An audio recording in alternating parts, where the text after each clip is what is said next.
जय हिंद दोस्तों, कैसे हो आप सब। आई होप आप सब बढ़िया होगे, मस्त होगे, ज़बरदस्त होगे। तो दोस्तों, खुशी की बात ये है कि जो 16 जनवरी को केंद्रीय मंत्री अश्विनी वैष्णव जी ने फाइनली अप्रूव कर दिया है। और जो आपका चल रहा है 7th पे कमीशन, इसका कार्यकाल खत्म हो जाएगा 31 दिसंबर 2025 तक ये खत्म हो जाएगा। इसके बाद आपका 1 जनवरी 2026 से आपका ये 8 पे कमीशन शुरू होगा। तो 8 पे कमीशन में आपको आपकी बेसिक पे कितना है, जब आपका बेसिक पे हो जाएगा, जो आपका बेसिक पे होगा 2026 में जनवरी में जो आपका बेसिक पे होगा, उसके हिसाब से आपका सैलरी बढ़ेगा। तो ये मैंने कैलकुलेटर लिया है, इस कैलकुलेटर के हिसाब से मैं बताऊंगा आपको कि आपकी सैलरी कितनी बढ़ेगी। जैसे मान लो मिनिमम बेसिक पे कितना होता है, पे लेवल 1 का 18,000, तो मैं आपको कैलकुलेट करके बताऊंगा कि आपकी सैलरी कितनी बढ़ने वाली है। तो ये डिपेंड करता है जो आपको फिटमेंट फैक्टर कितना है। फिटमेंट फैक्टर जो पिछले साल था वो 2.57 था, और उससे पहले था आपका 1.86 ऐसे कुछ था। तो आपका जो इस बार है वो मीडिया के अकॉर्डिंग जो पता पड़ रहा है तो 1.92 बता रहा है। तो मान लो बेसिक पे किसी का 18,000 है, पे लेवल 1 का 18,000 है। तो ये जब 18,000 बेसिक पे है, उसके बाद फिटमेंट फैक्टर मान लो अगर 2.5 से बढ़ रहा है, 2.5 से बढ़ रहा है।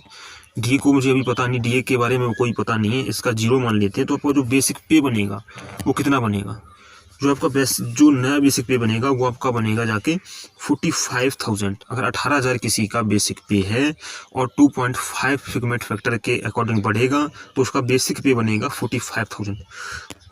ठीक है, अगर यहीं भी फिटमेंट फैक्टर 1.92 से कैलकुलेट किया जा रहा है, 1.92 कर देते हैं, 1.92, तो इसके हिसाब से अगर कैलकुलेट करते हैं तो आपका सैलरी जो बनेगा जाके 34,000 बनेगा। जो सबसे कम बेसिक पे है 18,000।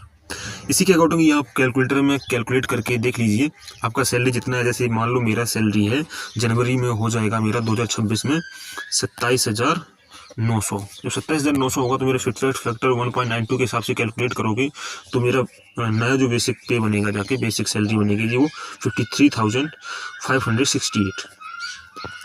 वही अगर यहाँ पे 2.5 के अकॉर्डिंग बढ़ेगा तो 2.5 के अकॉर्डिंग बढ़ेगा फिटमेंट फैक्टर के अकॉर्डिंग, तो बनेगा जाके 69,750 रुपये। तो देखते हैं किसके अकॉर्डिंग बढ़ती है। तो यही था आपका कैलकुलेट करने का तरीका। इतना आपका बेसिक पे है, कैलकुलेट करने का तरीका ये है, आप कैलकुलेटर में जाइए, जो आपका नॉर्मल मोबाइल में कैलकुलेटर होता है उसमें जो आपका बेसिक पे है, उस समय जो बेसिक पे होगा जनवरी में 2026 में, उसको मल्टीप्लाई बाई कीजिए। जितना परसेंट बढ़ सकता है, जैसे 1.92 के परसेंट से बढ़ सकता है या 2.5 के परसेंट से बढ़ सकता है, जितना भी बढ़ेगा इसके अकॉर्डिंग बढ़ेगा। उसके बाद जो भी आप करोगे उसके बाद आपका बेसिक पे इतना आ जाएगा। उसके बाद आपको जब ये पे कमीशन लगता है उसके बाद जो आपका डीए होता है वो 0 हो जाता है। उसके बाद आपका जो और अलाउंस होते हैं वो मिलके बनेंगे। जैसे अगर 2.5 से बढ़ा तो मेरी सैलरी 69,750 होगी। उसके बाद जो हमारे और अलाउंसेस मिलते हैं वो मिला के लगभग 90 के अप्रॉक्स सैलरी पहुंच जाएगी। तो आपकी सैलरी कितनी बन रही है कमेंट करके ज़रूर बताना।